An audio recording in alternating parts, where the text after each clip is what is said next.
what is your time worth to you?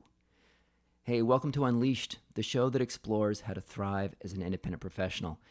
Unleashed is produced by Umbrex, and I'm your host, Will Bachman. Every independent professional needs to know a number. What is your time worth to you? Let's call this your internal billing rate. This is not the number that you charge your clients. By definition, your internal billing rate must be lower than the rate to your clients. And here is what I mean by the internal billing rate. It's the number that you will pay to free up an hour of your own time. So let's take an example. Let's say that you buy a product at a real bricks and mortar store, and when you bring it home, you realize that you don't like it. Maybe you bought a charger for some electronic device that has a wrong cable. It's just completely useless to you. So, should you return it? It depends. Let's assume that you know it will take you exactly an hour to go back to the store, wait in line at customer service, hand over the item, get the return processed, and come back home. You don't have any other errands to get done in that direction, so you've been making the trip for the sole purpose of getting the refund. So 1 hour of your time for X dollars. What is the dollar value above which you should make the trip and below which you should just throw the item away? Now, some people might say that is wasteful to throw that thing away. I can understand that point of view. It's how I was raised.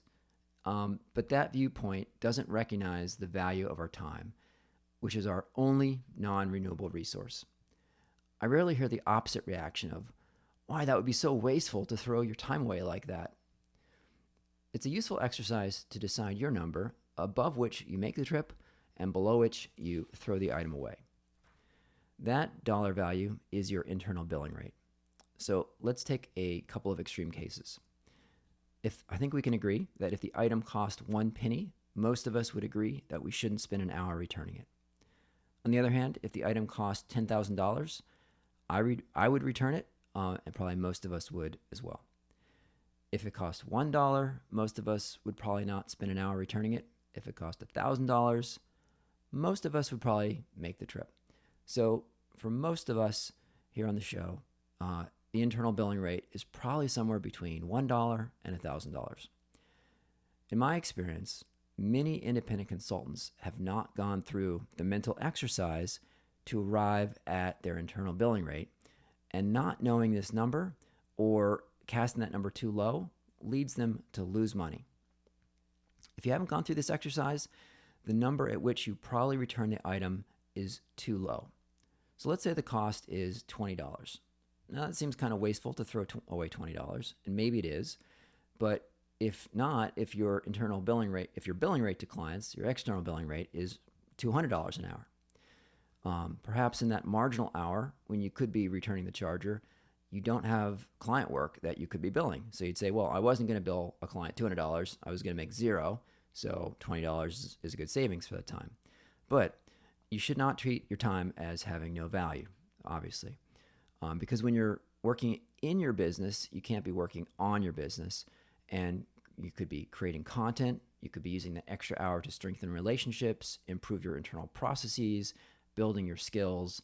There's all sorts of investments you could be making in your business that spending that hour is preventing you from doing. Now, you might think about coming up with an internal billing rate by using a percentage of your rate to clients. So that's one approach. If you charge the clients a fixed project rate instead of a daily or hourly, that's fine. Just figure out your effective hourly rate to clients. The percentage discount you apply to your client rate to arrive at your internal billing rate depends on a range of factors, and one of them, obviously, is utilization. In the extreme case where you have effectively unlimited demand and you could bill every waking hour, in that case, you should probably raise your rate to clients, but let's set that aside for a moment. So let's say that you're billing every possible hour that you want to, that you possibly can. In the cases where you're able to bill every waking hour, your internal billing rate ought to be close to your client rate.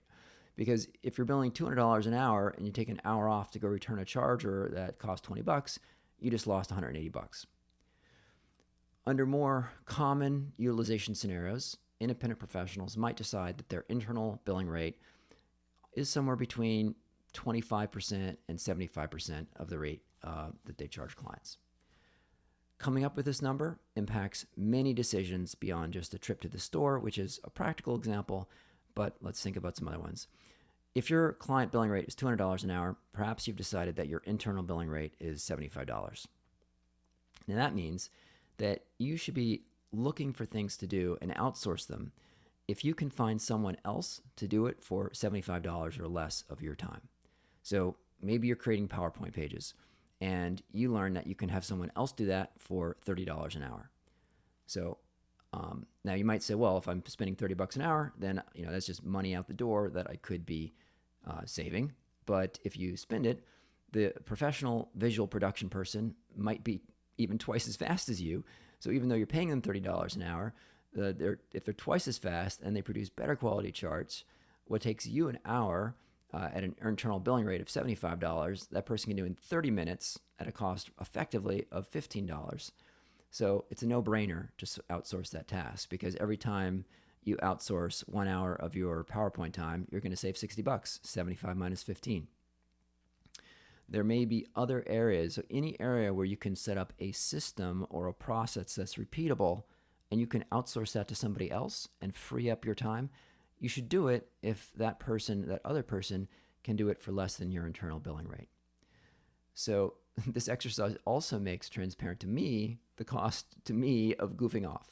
So if I spend an hour reading the New York Times or the Washington Post, boom, that cost me an hour of my internal billing rate. And I can say to myself, was reading those articles in the New York Times really worth those dollars?